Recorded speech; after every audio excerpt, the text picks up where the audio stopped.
Hello and welcome to Talk Georgia, my English podcast on the Georgian and regional politics. Let's start with the MEGOBARI Act. It's important for regional stability. Consolidation of democracy in Georgia is important for regional stability and US interests. The big issue is the Trump defeats the deep state or the deep state defeats Trump. Well, I have bad news for Georgian Dream, because it turns out that deep state has 349 representatives in the House of Representatives. Yeah. For Mr. Kobakhidze is nothing to be happy about. After the minerals deal was signed, President Trump dealt President Zelensky with a royal flush. Very clear link. What is good for Ukraine is good for Georgia. Hello and welcome to Talk Georgia, my English podcast covering Georgian and regional politics. Talk Georgia is powered by Droeba Media Group, which produces high-quality news and analytical media content, and GSAC, a think tank offering in-depth political analysis of Georgia and the wider Black Sea region. GSAC also provides excellent academic and practical training for postgraduate and mid-career professionals. To discuss some of the key developments that shape politics in and around this country, we'll be joined by Mr. Valeri Chechelashvili, former Minister of Finance, former Deputy Foreign Minister, Guam Secretary General, Georgia's Ambassador to Russia, former obviously, and Georgia's Ambassador to Ukraine. So he graduated from the Taras Shevchenko Kiev State University, read international economics and international law at master's and doctor's level. Mr. Chechelashvili was senior fellow at Rondelli Foundation, and later he joined GSAC Executive Board, and now he's head of geopolitical studies of GSAC. Ambassador Chechelashvili, welcome to my show. Did I miss anything from your extensive biography? Or if you would like to add something, please go ahead. Maybe my Istanbul part, because I was also serving as the Secretary General of the Black Sea Economic Cooperation from 2000 to 2004. But that's not important. Important is that this is a very, very good initiative, and I would like to congratulate you, George, for that, because I think for the international community it's very interesting how expert community assesses the role and place of Georgia in this turbulent world, in the network of regional and global international relations. I hope that our podcast, your podcast, will be interesting for diplomats, and not only diplomats, for the whole international community. And I'll be glad to contribute to this. And thank you once again for your time. And let's start with the MEGOBARI Act, the hottest topic in Georgia today. Yeah, right. The MEGOBARI Act passed the US House of Representatives with overwhelming majority, 349 votes in favor, only 42 against. 168 Republicans voted, as well as 181 Democrats. Next up is the Senate, after which it will go to the President Trump to sign it into law. Bipartisan, obviously, this is a bipartisan bill, which is sponsored by Helsinki Commission leaders. It would require the US President, Secretary of State, Treasury Secretary to monitor situation in Georgia and to sanction members of Georgian Dream government and senior representatives who are engaged in significant acts of corruption, acts of violence and intimidation related to blocking countries' Euro-Atlantic integration, derailing Georgia from the democratic path, and also their immediate family members will also be subject to sanctions. The bill's name, MEGOBARI, means friend in Georgian, but it stands for Mobilizing and Enhancing Georgia's Options for Building Accountability, Resilience, and Independence. Right after the bill was passed, Representative Joe Wilson, co-chair of the Helsinki Commission, basically dropped a list of Georgian officials and public figures. He called them enablers of Bidzina Ivanishvili's state capture and accused them of steering Georgia closer to US adversaries like China, Iran, and Russia. And in his post, what he says is that support free and fair elections or face the consequences. Well, this list includes quite a big names: the Georgian Dream Prime Minister, now already the party leader, Irakli Kobakhidze, Rump Parliament Speaker, Papuashvili, Foreign Affairs Minister, de facto, Makabochorishvili, and some of the others, but not only from the government and parliament, some judges, media personalities, business figures, etc. Right. Again, obviously, I will read out few reactions from different sides, and then I'll move to you, Mr. Chechelashvili. Obviously, reactions were overwhelmingly positive from the opposition leaders and from Georgian public and civil society leaders, which cannot be said basically about Georgian Dream representatives. The few reactions.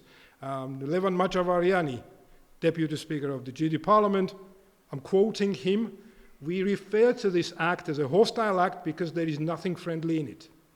Mr. Wilson is the author of all this, and you know what an odious figure he is.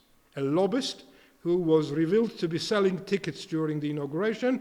There is every reason for us to believe that that person is a lobbyist for the UNM." But my favorite actually is the one from Mr. Zarkua. Right. What he says is that this is Wilson's insane initiative. You know who Joe Wilson is, right? He's a fraud, a congressman who sells flags and emblems to make money. This is just something cobbled together by Wilson and pushed by the whole army of Democrats hired by certain lobbyist groups, around 300 people. Some Republicans too, but who themselves voted or supported Trump's impeachment. So, no wonder that these people wouldn't spare us, he says. At the end of the interview, what he said was, and this is the most hilarious part, I would say, Trump does not need only any legislation to sanction our leaders or Georgia, and there's only now, and there is no way that he can sign this into law, but if he does, then it means that the deep state defeated him, and this is going to be the end of US democracy. Right. As one of my London friends would put it, funny innit? But it is indeed funny if it was not about Georgia's future, if it was not about our future, our children's future. So my question to you, Mr. Chechelashvili, is that what does the MEGOBARI Act mean in practice? And what is the political weight and political implications on Georgia of this act? Well, I think that it's a very important document, and it will have direct implications not only on Georgia but also for the region. And what is important is that it has a strong bipartisan support, which was demonstrated by figures you have provided to our listeners. It's a vivid manifestation of the fact that it's unanimity in Congress as well as in Senate, actually, because previously this law passed also the Foreign Relations Committee of Senate.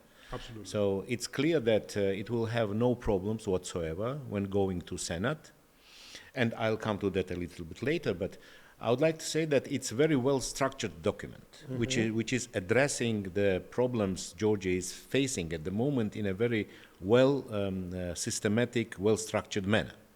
So what are the keynotes of this document? First, it's supporting the democracy and rule of law in Georgia, where the Act emphasized that consolidating democracy in Georgia is important not only for our country, but also for regional stability and US interests. The second key point, to my view, is that this act addressed the democratic backslide and emphasizes that democratic decline in Georgia creates a new environment.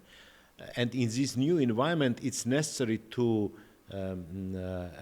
additionally scrutinize acts of Georgian government and its maybe ties with Russia and other authoritarian regimes.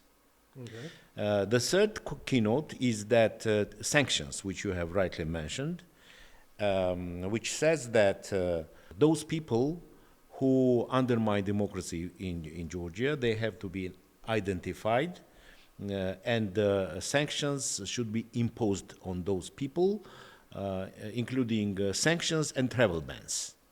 And following that, I think that this list of personalities, which was revealed by Senator Wilson, demonstrates that actually American congressmen and senators, they know very well, they're very well informed about what is going on in this country in reality.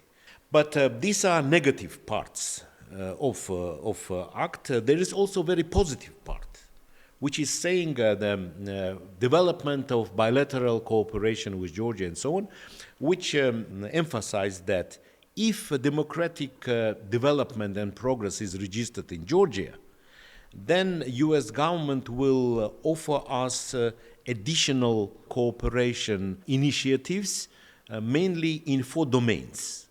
The first is establishing more preferential trade regime between Georgia and the United States. Second is the enhancing of people-to-people contacts and further liberalization of visa regime.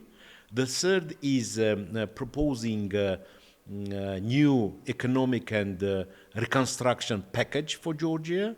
And last but not least, support in security and defense to counter the Russian aggression to Georgia. And this probably will happen if Georgia changes the course and goes back to on the democratic trail. Yeah, exactly. As I said, that if progress in democratic development of Georgia is registered, then these new opportunities will be on the table, presented.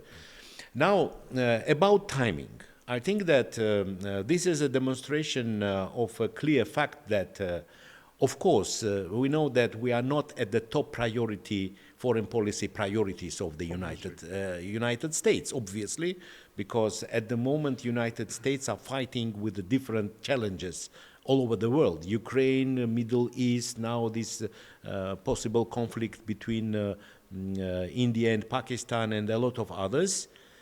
Trade tariffs and so on. But at the same time, it demonstrates that Georgia and South Caucasus is there on the map of foreign policy interests of the United States.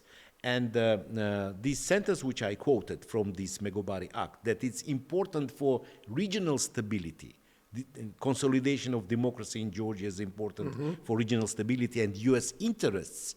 I think that presents very interesting link between U.S. interests, regional stability, and consolidation of democracy in Georgia. Why? Because still congressmen are demonstrating that they see big potential in U.S.-Georgian relationship. Because for decades here in this region, the most reliable partner of the United States was Georgia.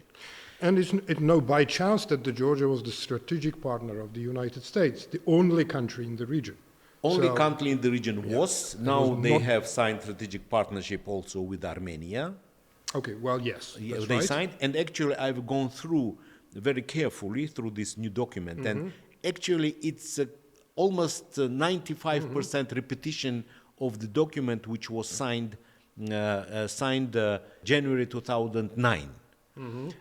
Then State Secretary Condoleezza Rice and Minister of Foreign Affairs Grigol Vakhadze signed this document. So it's almost the repeat with some differences, because obviously we are, Georgia of 2009 and Armenia of 2025. These are different countries in different environments. After all, Armenia formally, but still is a member of CSTO. And Eurasian Union, which of course has its implications. But the fact that strategic partnership is signed with Armenia, I think, is very important, and it's good also not only for Armenia but for Georgia and for the region as a whole. Now, I would a couple of things I would like to say about timing of this. I think that so far American administration, both Biden's administration and Trump's administration, treated Georgian Dream Party and Georgian Dream government with a big patience. Well, I don't see any other example where American administration was treating some their partners or opponents, whatever, with such a patience, because all these speculative and conspiracy theories which are being developed by Georgian Dream, Global War Party, Deep State, Stable State, global, now it's a new term, Global Deep State, and so on. Of course, it can't be treated seriously by serious politicians. By the way, it's very interesting that when this document was considered in the Foreign Relations Committee in both House of Representatives and Senate, Georgian diplomats were not present at these hearings, which is, very strange, because it's ABC of diplomacy. When legislation is going through parliament of country where you are accredited, I mean, it's it's mandatory to be present there and to explain your position, to present your arguments, to prove your points, and so on. But now, who is supposed to be there? I mean, we don't have an ambassador to the USA. Okay, but that time we had. Okay, sorry. That time we had an ambassador. Oh, you mean when it started? When it started. So when discussion is going on the plenary session of House of Representatives, ambassador can only attend and observe. But then when there are discussions in the Foreign Relations Committee, actually in the countries where I served, I had an opportunity in such an occasions to present and prove my point, to deliver additional arguments, how we see the situation, what is our vision, and so on. And it's normal work of any diplomat. So we were not present, which is an indication of the fact that either there were no arguments to be presented, or there was no position. So what is your view on that? So my view is that with these arguments of global war party and global deep state, and you are all here under the influence, I mean, other than that, it would be very difficult. Would it be even Talleyrand? No, it would be very difficult, to prove the point that there is no democratic decline in Georgia, for example. Okay, because as also these discussions in the House of Representatives demonstrated, American politicians are very well informed about what is going on in Georgia. Now about patience.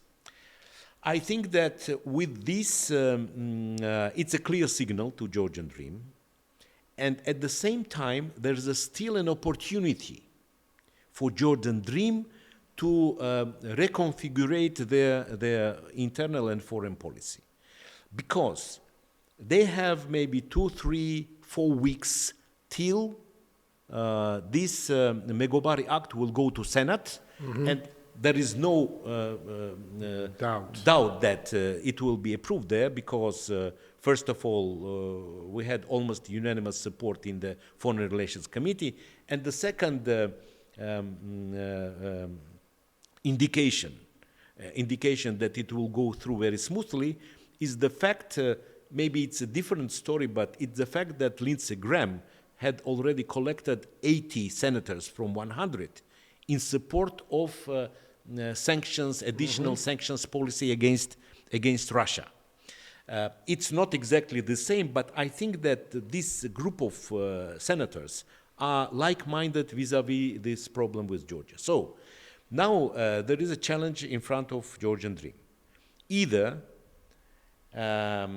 using this opportunity till finally this MEGOBARI Act will be approved in Senate and then signed by President, and it will be inevitably signed by President Trump. Why? Okay, and my question is about this. What we hear from Georgian Dream representatives is that, okay, the big issue is the Trump defeats the deep state, or the deep state defeats Trump.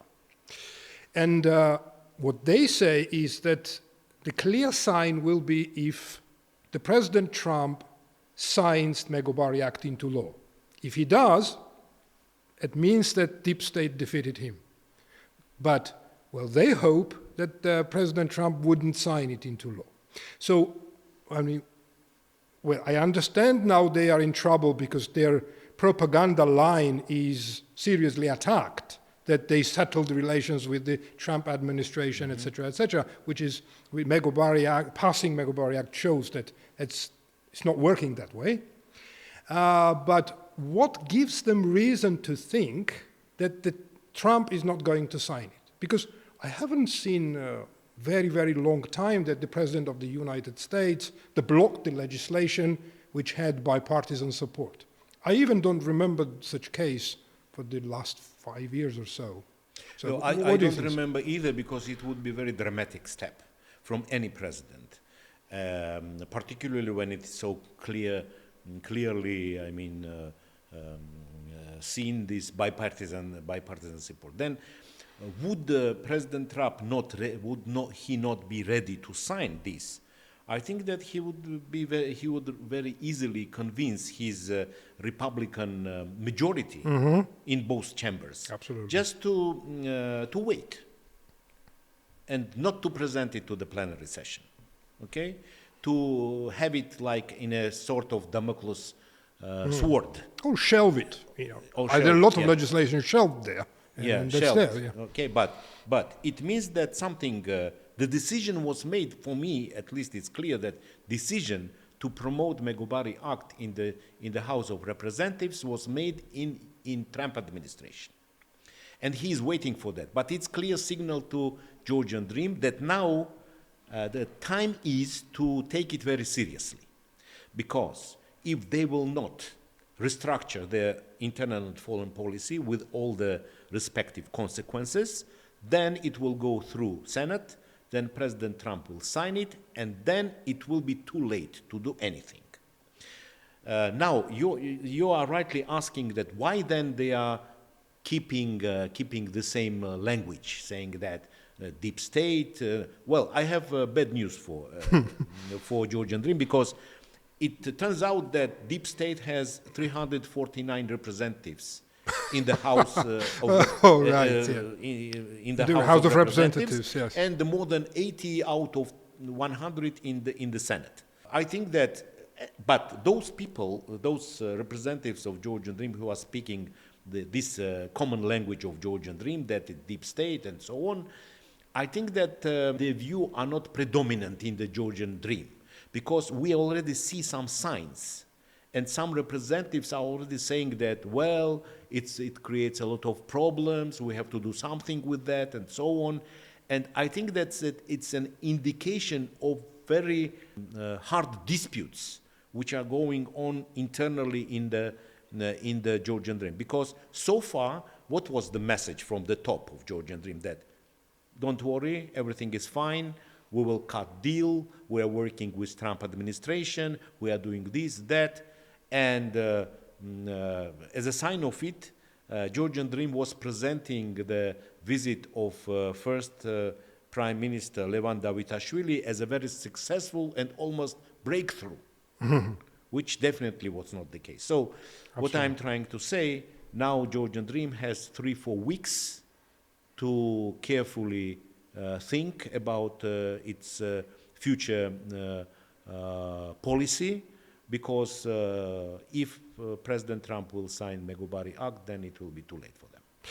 Okay, as we are talking about the implications of MEGOBARI Act on the Georgian Dream people, and well, the big question is that whether they will cave or not. What does it mean to people who are standing on Rustaveli Avenue? Today, I think that 160 days passed of the consecutive protest. And actually one of the results of these protests could be considered the MEGOBARI Act itself. Indeed, it is a hostile act towards Ivanishvili government or Ivanishvili regime, but it's a friendly act to people of Georgia. And what would be the practical implications of friendliness to the people who are protesting in the streets, to the people who care about Georgia's democratic future? Georgia, there is also a very interesting sentence in MEGOBARI Act saying that, emphasizing that U.S. government US side acknowledged the big progress on the democratic development achieved by the Georgian civil society. Right. So this is a direct message. And I think that you have rightly mentioned that it is all interrelated. So protests here and this strong will of Georgian people who are fighting for consolidating democracy in Georgia, it of course gives all incentives to our strategic partners in Europe and in the United States to support Georgian people and vice versa.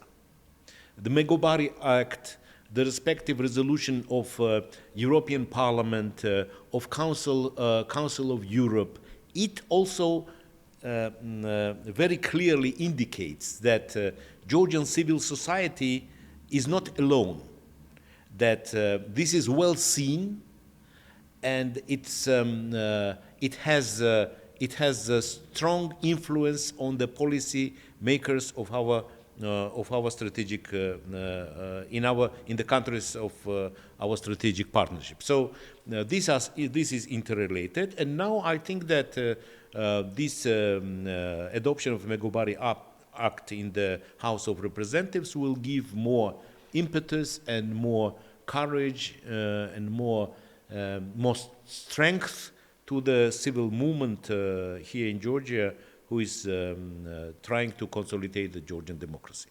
Let's exhaust Georgian politics before we move to relatively global issues. Of course, they are also connected with Georgia, obviously, but today, GD Prime Minister Kobakhidze was elected as GD chairman. So, and it followed, obviously, resignation of Mr. Garibashvili as GD chairman, but if we take into this, if you look at this into the context of, okay, where the power center in the GD is, obviously minus Ivanishvili, because I mean nobody doubts that Ivanishvili himself is the center of the power. But what we see happening now is that Kobakhidze is consolidating his power. See, he is prime minister, the head of the executive branch, he is party leader, he controls rump parliament, okay, law enforcement agencies now basically maybe minus Gomelauri, for example, all is under his control. But also, again, let's take a look of the other prime ministers and leaders of the GD. So how, when these two positions ends up in one hand, how does it play out? Well, I think that it was no surprise that Mr. Irakli Kobakhidze was elected as the chairman of the party. I think that it wouldn't be any surprise if, for example, some other political leader of Georgian Dream, like Mamukam Dinaradze, also I was expecting something like. But if we are coming to the figure of Irakli Kobakhidze, now he has a full responsibility, a much bigger responsibility than he had before he was elected, and I think that this creates for him some more dangers, because you recalled previous prime ministers, and many of them also combined these two very important positions. It was Giorgi Kvirikashvili, which was fired. It was then Mr. Irakli Garibashvili, which also was fired, and it was Giorgi Gakharia who left politics, I mean not politics, but Georgian Dream, and turned into one of the opposition leaders. So I think that maybe Mr. Irakli Kobakhidze is very glad now that he has concentrated more power and so on, but still I think that the main game maker in Georgian Dream is Mr. Bidzina Ivanishvili. He's honorary chairman. Yes, he is honorary chairman. He is honorary chairman of Georgian Dream, and he has exclusive right, which is enshrined in the charter of the Georgian Dream, that he has exclusive right to present the candidate of the prime minister. So he's not that honorary then. yes, he is not that honorary. So I think that now he has much more responsibility, and he is taking these bigger responsibilities while entering in a more turbulent times for Georgian dream, because we all see that everybody knows that it's a very deep political crisis in Georgia. The society is fragmented. We are entering in the period when sanctions, very painful sanctions, may be imposed on Georgian dream leaders, and Mr. Irakli Kobakhidze himself is at the top of this list. Absolutely. Yes, Yeah, by the way, was the revealed list by- that was yesterday, that was kind of put out by Joe Wilson, he's by number Joe. one, yeah. He is number one, and it means that now he has to take action. And it's a very difficult choice for him.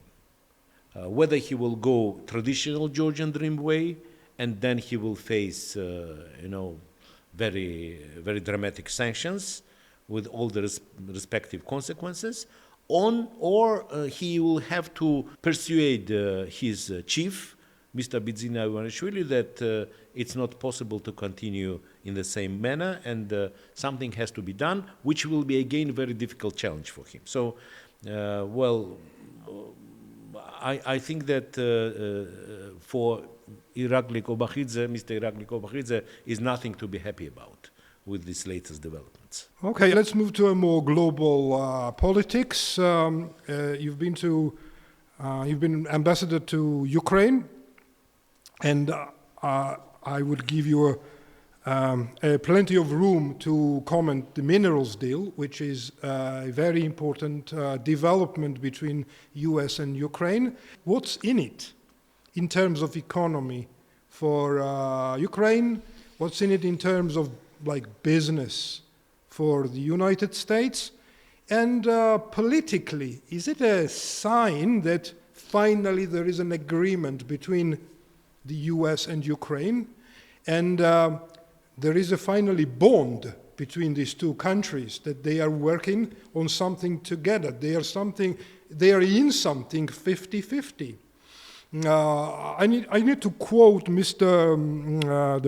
Scott Bessent, Secretary of Treasury of the USA. He was on Fox News on the other day, and he was referring to that specific meeting between President Trump and President Zelensky in Oval Office, where President Trump said that, okay, President Zelensky didn't have the cards.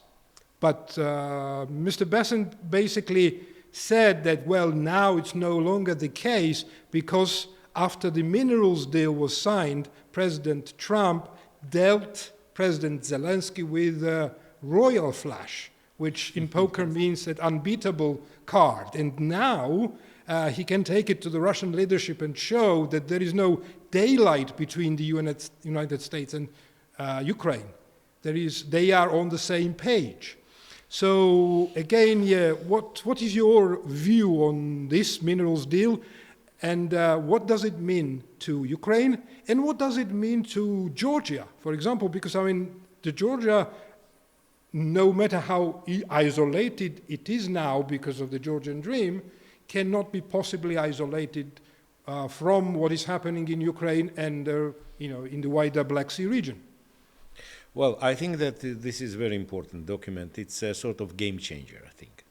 And we are witnessing a new phase of strategic partnership between Ukraine and the United States, which is also indicated in this agreement, in objectives of this agreement. And I think that after this scandal, which we witnessed on 28th of February in the Oval Office of the White House, we were just all worried about how this future partnership between United States and Ukraine will develop. But now we have clear evidence that this phase of problems is over, and we're entering completely new phase of relationship between Ukraine and the United States, and it has very strong economic dimension as well as political dimension, because it says that this agreement is the further development of the strategic partnership between Ukraine and the United States, which will cope with the destruction, with the large destruction caused by Russian invasion in Ukraine, full-fledged invasion, and will focus on the support of the United States to create Ukraine as sovereign, free, and prosperous state in the long term. So, which means that now it's very clear message. It's very clear message to Russia, and as Treasury Secretary Mr. Bessent, after signing this agreement, he himself said, it is a very clear message to Russia that President Trump is committed to the peace process centered on the free, sovereign, and prosperous Ukraine in the long term. What is missing here is the 4 words: in internationally recognized borders. But I think that anyway, it's a step, and a very strong step in the right direction. It's a very clear message to Russia. And if you look reactions from Russian politicians and so-called experts and so on, they say that doesn't mean anything, that it's only a memorandum, how it will work, nobody knows. But both Ukraine and the United States demonstrated that they're very serious in that. It also very good for the United States, because it gives United States the privileged access to the new investment projects in Ukraine, having in mind also natural developing of natural resources, like not only rare earth metals, but also aluminium, graphite, oil, gas, and so on. But we are speaking about the new projects, which will be developed together in full partnership 50-50 by Ukraine and the United States. Plus, it's not the end of the story. Sides are continuing to work further on this agreement, and experts are working, and it will be, very detailed further document presented for signature for both sides, which will, in a very detailed, describe how both countries will interact in promoting common goals and objectives of this agreement.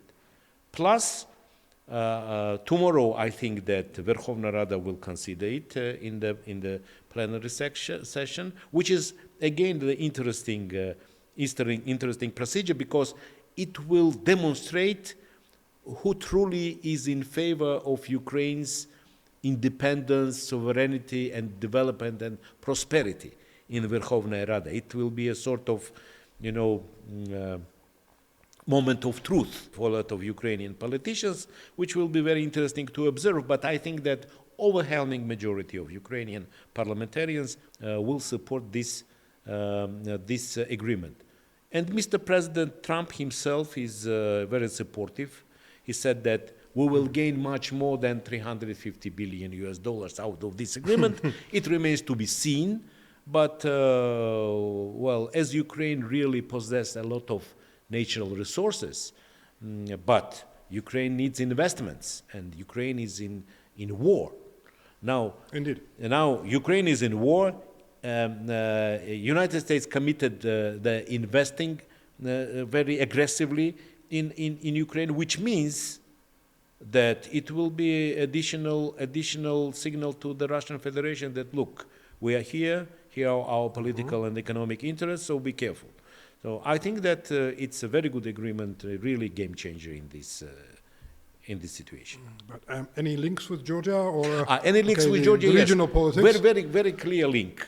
What is good for Ukraine is good for Georgia, and more stronger, more sovereign, more free Ukraine will be with more impressive political and military potential, it will be much better for Georgia, because it would mean that Russia is weaker. But Russia is weaker not only because of that, but Russia is weak also and is weakening because of a very serious structural and sectoral problems Russia is facing at the moment. I think this is also the reason why Putin is trying to play with these, peace deals and so on, because he understands that he's exhausting his opportunities to continue this war in this manner, which he is doing at the moment.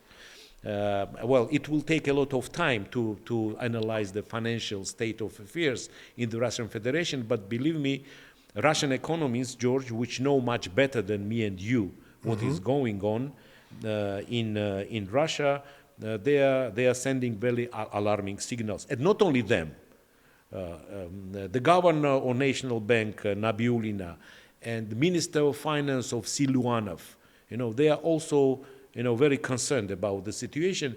Nabiullina even compared the situation in Russia now with the situation in the Soviet Union in the anticipation of Soviet Union's collapse in the beginning of 90s.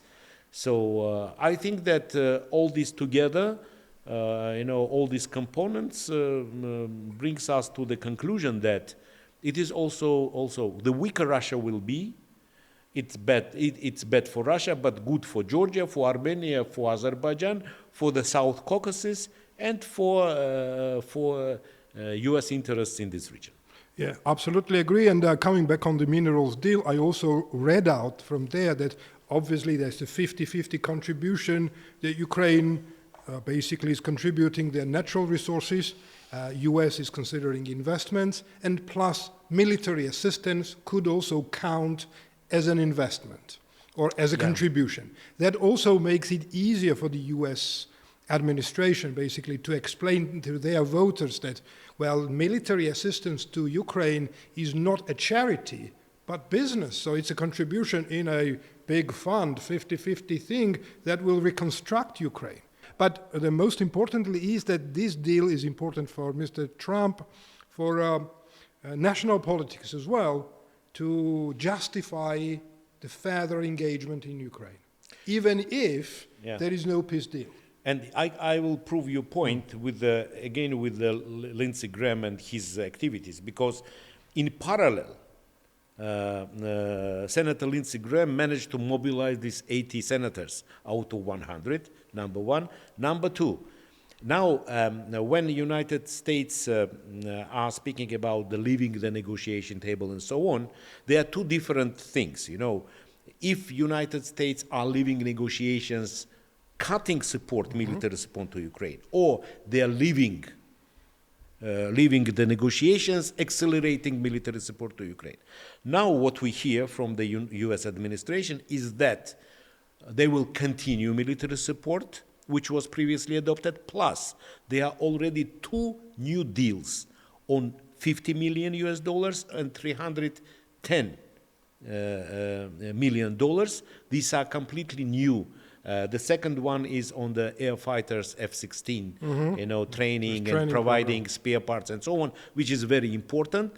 Plus, there are talks now about new supplies of Patriot systems, and plus now nobody is speaking about lifting any sanctions from Russia. On opposite, sanctions will be there, and new sanctions are being elaborated again with in the Senate of the United States. So if we take this agreement not separately, but in the global whole context, in the global picture, we will see that this should be, very worrying signals to Moscow, which they have to take care about. Otherwise, capacity of Ukraine is expanding, and opportunities of Russia are shrinking, and this will be inevitably, will have its influence on the ground. The last question, which I believe that the issue that we are going to touch now is very important, but it got under coverage in Georgian media somehow. I'm talking about Trump's tariff policy. So Trump introduced tariffs to almost every country, ranging from 100% down to 10% to Georgia, for example. There's lots of controversy about his tariff policy. A lot of people are saying that the American companies are losing trillions of dollars, and basically this decision tanked stock markets, for sure, and the high-tech companies lost surely trillions of dollars because they evaporated from the stock markets. But my question is this. Not necessarily in the global understanding what's going on, but does it have any implication on Georgia, financially, politically? Of course, I understand that Georgia does not deal with the United States a lot. We buy cars and some of the stuff from the United States, and we don't sell a lot of stuff to the United States. And, people maybe thought that 10% tariff is nothing. But you, as a former finance minister, nationally for Georgia, and in the wider region, Turkey, for example, the Caucasus, does it have direct and indirect implications? No, I think that it has direct implications. I agree with you that it's very difficult to describe it as a sustainable foreign economic policy because we see ups and downs, introducing tariffs, removing tariffs, again introducing agreements, a line of the countries trying to start an agreement. Sorry to interrupt you here. I forgot to say that when this tariff policy tanked the markets, then Trump kind of reconsidered it and paused it for the majority of the countries minus China. Yeah, and plus, George, that foreign economic relations are very, they are very well regulated. And for example, the main international global organization is World Trade Organization, of which U.S. also is a member of, and as well as the overwhelming majority of 170 or 180 countries are members of World Trade Organization, and it has its own very clear procedures based on a basic principle of the most favored nation treatment, which means that your policy shouldn't be discrimination policy vis-a-vis the third parties. So it's a basic principle. Now, obviously, it's not this new tariffs policy is not entirely coinciding with these internationally accepted rules of behavior in the foreign economic relations. But if we come back to Georgia, it has implications because I think that first of all it was unfair very much, even this 10% to introduce to Georgia. Why? Because Georgia is in a list of very few countries which has serious negative trade deficit with the United States, because actually in numbers, U.S. is our number 3 trade partner after Turkey and Russian Federation. But main item, as you rightly mentioned, is import of second-hand vehicles from the United States. And we are importing more than 2 billion yearly. So the United States, they have huge trade deficit. And the main reason for this introducing new tariffs from Trump's administration was that U.S. has trade deficit and it should be balanced. So this doesn't work vis-a-vis Georgia. That's number one. Okay. Number two, we have, I think, the most liberal foreign trade system, tariff system in the world, because we have 0, 5, 12% tariffs only. And these 12% tariffs are implied only for the limited number of commodities for a very limited time. So definitely it's not applied to the import items from the United States. And but this 10% it introduced. We don't export a lot of things, but last year, for example, we exported 90 million, it was the main export commodity to the US market, 90 million worth ferroalloys. Okay. And I think that introducing this 10% additional will of course decrease the competitiveness of our export of our ferroalloys to the US market. And by the way, this is one of our main foreign export commodity. Now, here I want to say a couple of words about Mr. Levan Davitashvili's visit to the United States. So this was exactly the case where he could make very positive influence on that problem, because he himself mentioned that he had separate meeting with the Office of Trade Representative.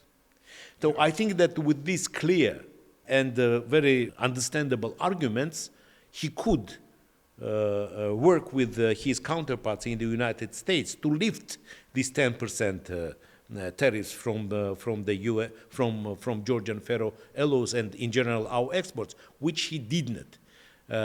I mean, this is his scope of responsibility, because he is the Minister of Sustainable Economic Development, which includes also foreign economic relations.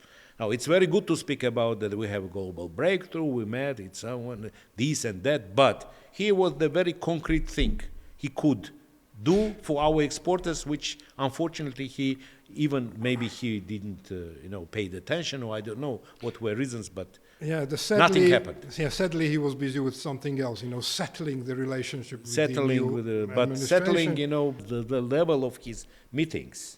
But really I'll tell you what, when we have proper government, with the proper Minister for Economy and sustainable development, I'm sure will concentrate on proper national interest of Georgia. Plus, MEGOBARI Act will help us, because it envisages establishing more liberal and more incentive-based trade regime between.